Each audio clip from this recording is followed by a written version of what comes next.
Formula. Right. So, number three, we've had one connectors, two topic-specific vocabulary. Number three is mixed grammar. Obviously, this is your grammar, but this is where many students make mistakes. They think, I have to use complex grammar all the time. No. You need a mix of simple grammar and complex grammar.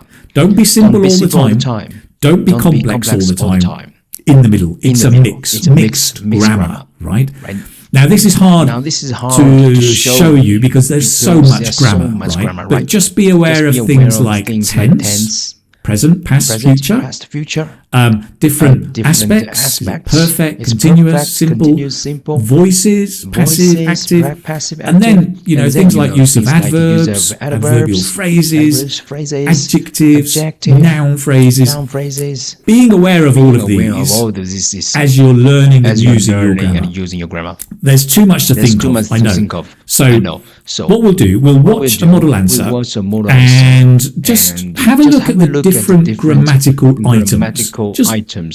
Just notice or tell me in the comments which ones jump out at you, and then we'll have a closer look.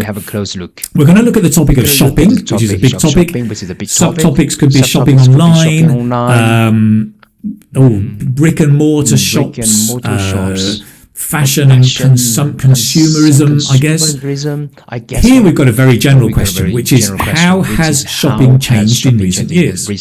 Another classic part 3 question. How has changed in recent years? Think about it. You can talk about the past, the present, right? There's already opportunities there in the question for different tenses. Let's watch and just notice different grammatical points here, how we have a mix of simple and complex. Here we go. Over the past decade, shopping has changed dramatically, at least in my country.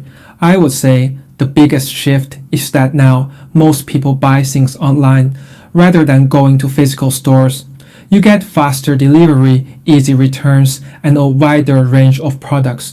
For example, if I want to buy a book, I can order it with one click and it arrives the next day. At the same time, clearly, traditional shops have had to adapt. To avoid disappearing, some of them now offer in-store experiences or delivery services like some of the big supermarkets.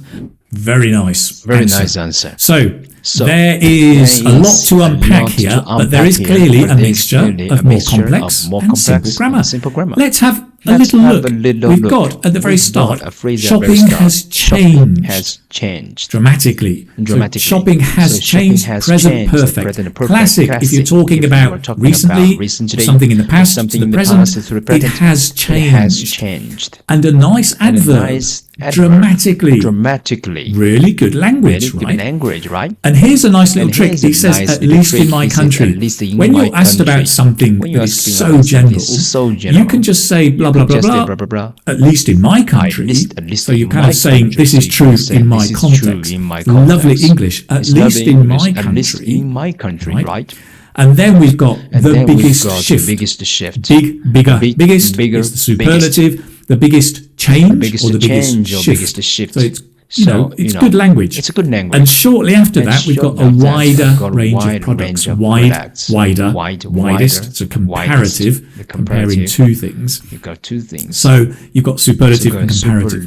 Then there comes a simple conditional clause. It's a modal conditional. If I want a book, I can order it.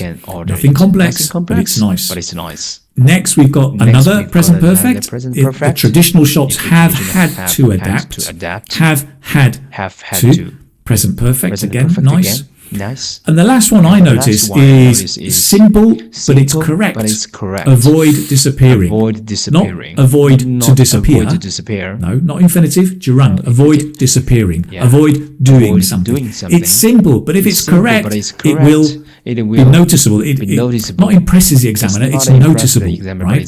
So here, what I want to show you is that kind of mixture of simple and complex, a wide range of grammar, right?